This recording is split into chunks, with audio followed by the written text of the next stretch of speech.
So, this is one of those days where I really need to practice what I preach about, perseverance and excellence and all of those things, because right in the middle of a really good thought.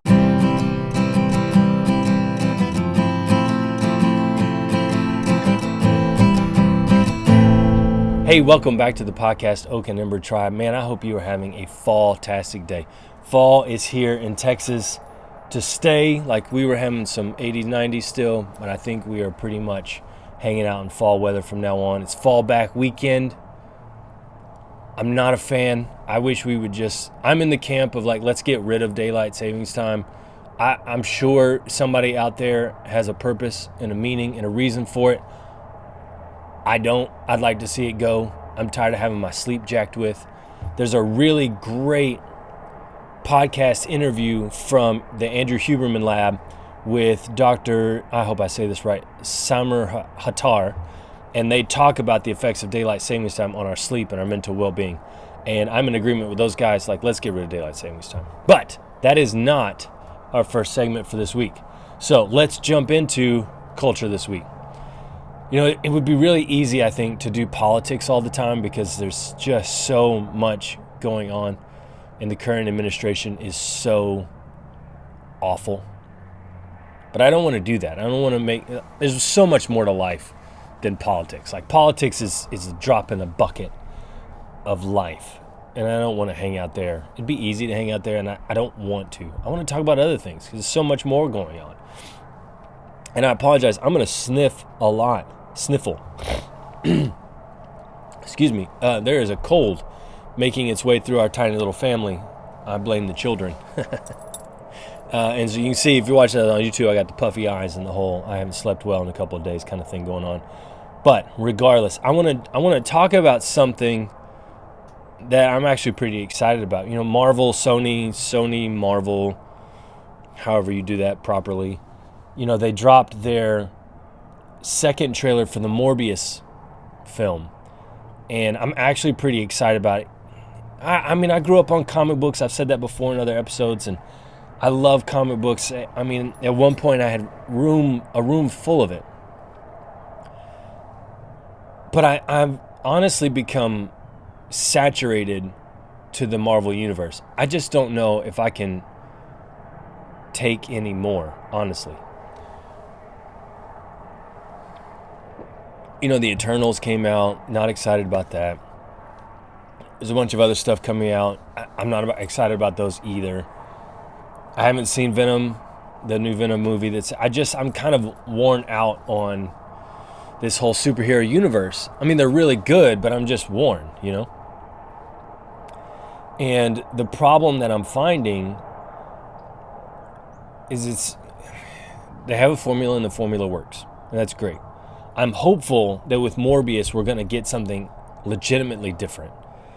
So the Morbius trailer dropped, and if you don't know about Morbius, if you didn't grow up in comic books, that's okay. Let me give you a little backstory here, and hopefully not any spoiler alert stuff. Because the whole Morbius story fits into what we're going to talk about in our second segment today. But the story of Morbius is he's a doctor with a serious terminal disease, and he's attempting to solve it. But in doing so, he transforms himself into a living vampire. And the reason that I'm excited about this, because it looks like Sony and Marvel are going to go the route of the integrated beast. Right? So you have the whole Bruce Banner and the Hulk would be an example of the non-integrated beast. Now, I'm not talking about Professor Hulk. That's a different thing with Avengers Endgame. But the Hulk in general. You have Bruce Banner, who's always in conflict with his other self, the Hulk. And they never seem to be integrated together, right? And with Morbius, especially, I think Marvel did it really well, or whoever produced the cartoon. In the 90s, there was a Spider-Man cartoon. Morbius started to play a large role in some of the later seasons. And he was a great character because he had this thing in him. He had this monster in him that needed to feed on blood. Excuse me, if you have little children, this can get a little dark. Needed to feed on blood, needed to feed on life. And somehow he found a way to circumnavigate that without wholesale rejecting the beast and just ending it all, and using the powers given to him to ultimately help defeat evil, while somehow allowing the beast to get what it needs in the form of blood and life and stuff like that. And that's why I'm really excited about this movie, because it's different. You have this really serious internal problem that Morbius has with being a vampire, but you also have the desire to do good. And that's what you see in the trailer that I think is really impactful. Morbius committed to saving lives as a doctor, and now he's become the very thing, the antithesis of that, and somehow he has to integrate the beast while maintaining his desire to help others. And I think that's fantastic. I'm excited. That'll probably be the first movie I go see in theaters since all of this COVID lockdown nonsense started. So I'm excited about the movie. I think there's really good things that could come out of a story like that, good conversations that can happen. And that leads us into the necessity of integrity part 2, right? The whole purpose of this video. And last week I made part 1 with the desire to talk about integrity. And one of the conflicts I find is that I want to keep these episodes to 30 minutes or less. And that's difficult to do with a topic like integrity because there's so much nuance and so much conversation. And I want to dive into more of why integrity is so important. And I was thinking about that this week and thinking through last week's episode and what does it mean to have integrity. And last week we talked about that definition with integrity that talks about the state of being whole or undivided. And the goal is to live in a way that we are no longer divided within ourselves. And I thought about how integrity sounds an awful lot like integrated. So I looked up the definition for integrated, and show notes are down here. So integrated means with various parts or aspects linked or coordinated. So this is one of those days where I really need to practice what I preach about, perseverance and excellence and all of those things, because right in the middle of a really good thought, my camera died. Now, I'm trying to do this where I can make this a YouTube show and a podcast, and so I'm multitasking, do a lot of things, and I forgot to check the battery in the camera. So we are picking back up with where we started, and I just finished the definition of integrated. And what I really want to talk about, this idea of our integrity coming from the integrated nature of our soul. And I really think a lot of the difficulties, a lot of the struggles that we have come from this place of being disintegrated, where all of our parts, all of the different aspects of who we are do not coincide, do not work with each other. And we tend to compartmentalize who we are in an attempt to avoid the fractured nature of our soul. Like, I was just listening to the Liturgist podcast and this conversation between Michael Gungor and Peter Rollins. And Peter Rollins is Irish, so he already gets bonus points from me because I love his accent. It has absolutely nothing to do with what we're talking about. He just sounds cool. And he was talking about the need for accepting the fractured nature of who we are. And for a long time, I would say this was very applicable for me, and I'm still working on it. It's not a thing that I've overcome. It's a part of the journey that I'm still walking. And I am typically a person, if you subscribe to the Big 5 personality traits, Jordan Peterson talks about this a lot. I am a person who identifies as high in trait openness, meaning that I am open to new experiences. It's part of what makes me a creative. It's part of what makes me a good artist and poet and all of these other things that I do. My openness to the experiences around me and in the world around me is because I'm partially high in trait openness, but I'm also high in trait conscientiousness. At least I think I am. And this idea that there is a right way to do things. There is a good and there is a bad. And what's hard is balancing those two things, because often they feel like they are in opposition to each other, being very open and yet being very quote unquote conservative, if you subscribe to that particular label. And most of the time I'm trying to figure out how to let one be in charge and the other one fall off. Like, is it better to be more conscientious and do things the right way, or is it better to be more open? And that's the conflict that I find myself often having. But as I've continued to think about this idea of being integrated and being high in integrity, I've actually started to see that those two fractured pieces of my personality work really well together. They were designed to go hand in hand with each other. I am high in openness, which keeps me from being stuck and keeps me from being stagnant. But I'm also high in trait conscientiousness, which means I'm not running off into these wild, unrestrained ideas. And what I'm doing is attempting to integrate these different parts of my being so that I can become a person of higher integrity. Because if I believe in open exploration of ideas, then I should be openly exploring ideas. And if I believe there's a right way to do things, or a good way to do things, then I need to be mindful of places where I'm stepping into things that don't fit with what I'm trying to do in life.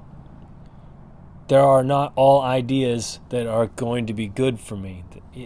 And so what I'm trying to do is allow these two pieces among all the other pieces to be integrated.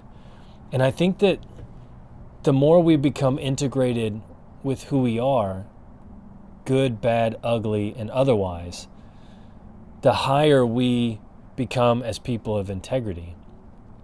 Because then we're moving from a whole place. It's hard to have integrity when we ourselves are not integrated.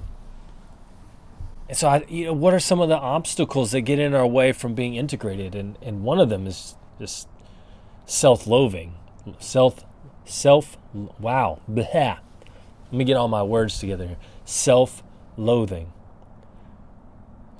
I think some of that is our own doing. I think some of that is the capitalistic nature of our society. Don't get me wrong, I am thankful for capitalism. I live and enjoy the benefits of a capitalistic society. There are benefits. But the ugly side of those benefits is the need to consume.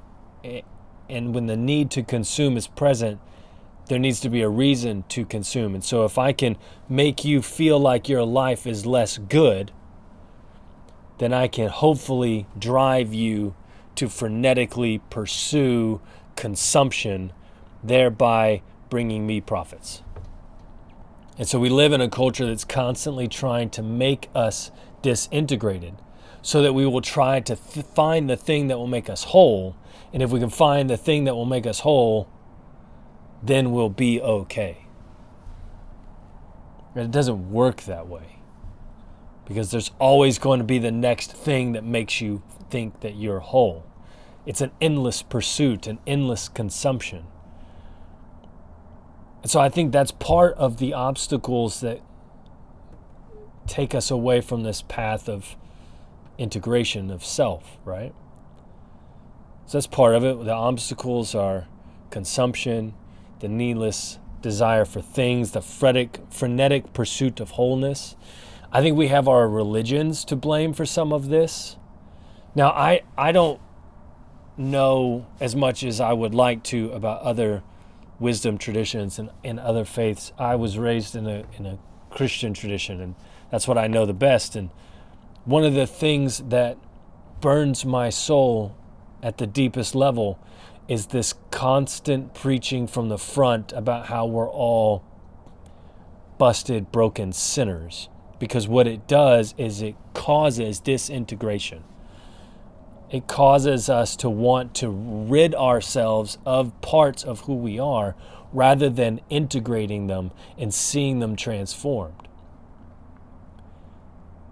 And so I think a lot of times what people hear is not what people up front are trying to preach. And that leads to disintegration. You're unholy. You're unclean. You're a sinner saved by grace. And we wear that title as Christians like a badge of honor. And it's not who we are. I mean, if you're a Jesus follower, you need to understand first and foremost that you're a child. Captured in slavery, maybe, enslaved by those things that, I really like that word, frenetic. But they drive us to this endless pursuit of trying to get rid of what we deem to be unclean, rather than accepting its presence and allowing it to be transformed. There are things about us that we don't like, and we try so hard to get rid of them. And when we try so hard to get rid of them, we end up trying to get rid of a part of ourselves that is not yet transformed. But if we accept that we are where we are and attempt to integrate those things into our being, I think we find a greater level of wholeness that is what we were designed for in the beginning. It is our fractured nature that actually allows us to be who we are. Because we are broken, to use church terms, we actually become who we were created to be.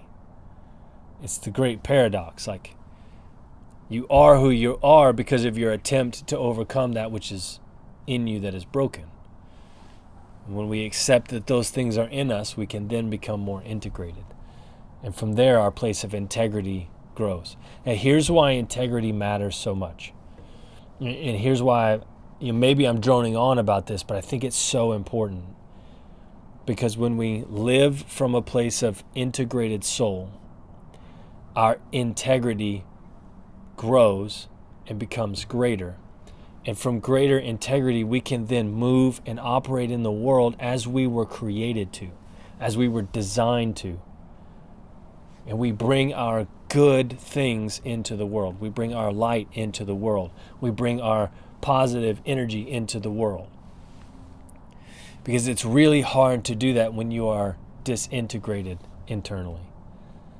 And the reason that this matters so much is that because you have something to offer the world that nobody else does.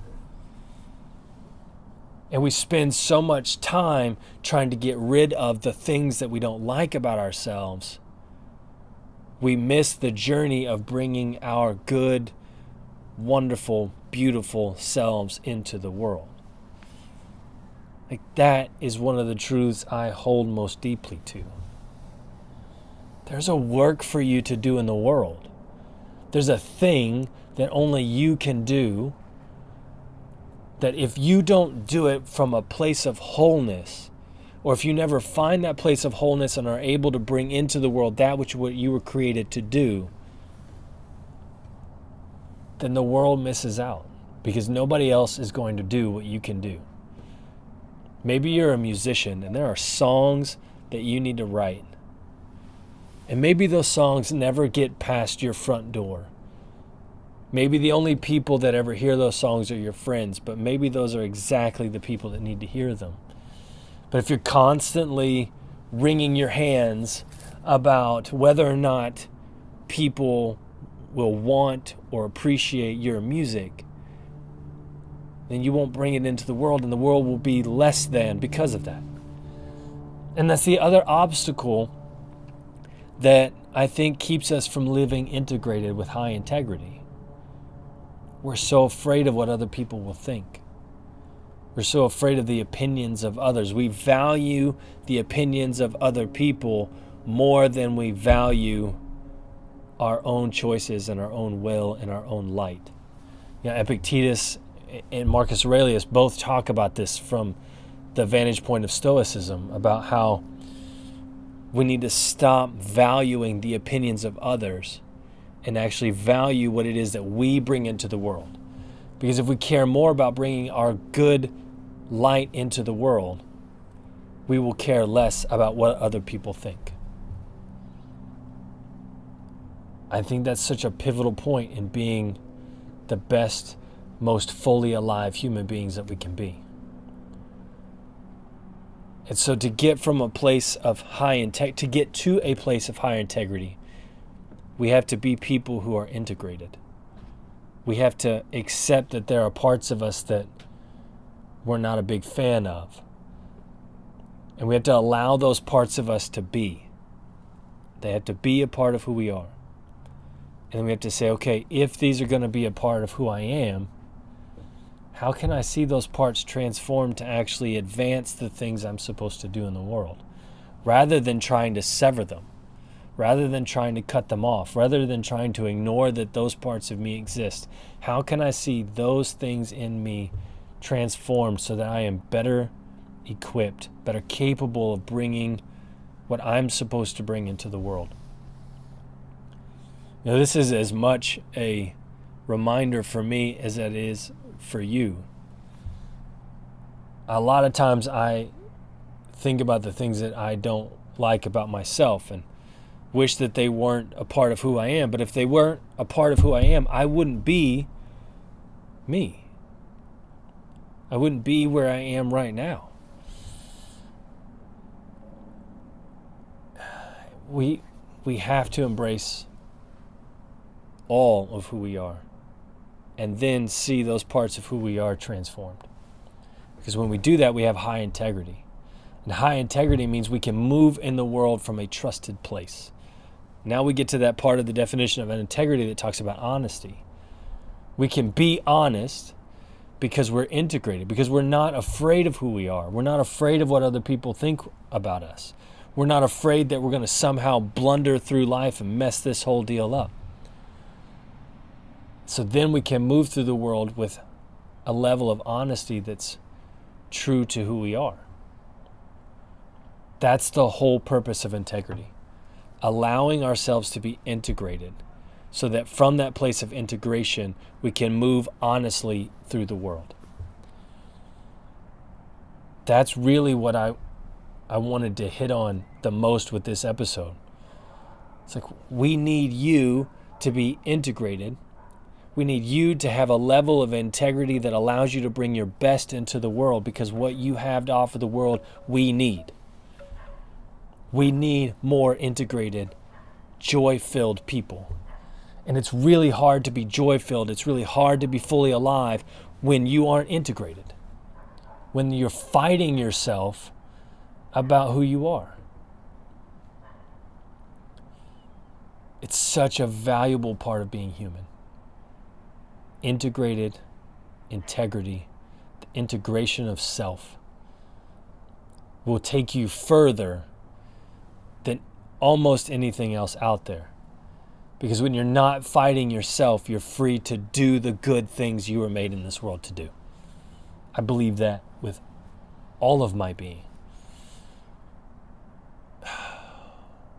Man, it's just, in the comments section below, share the things. I want to hear, what are the things that are holding you back? What are the obstacles that keep you from being integrated? What is it about you that you want to see transformed? What is it about you that, if this thing in you was accepted and transformed, what would you bring into the world?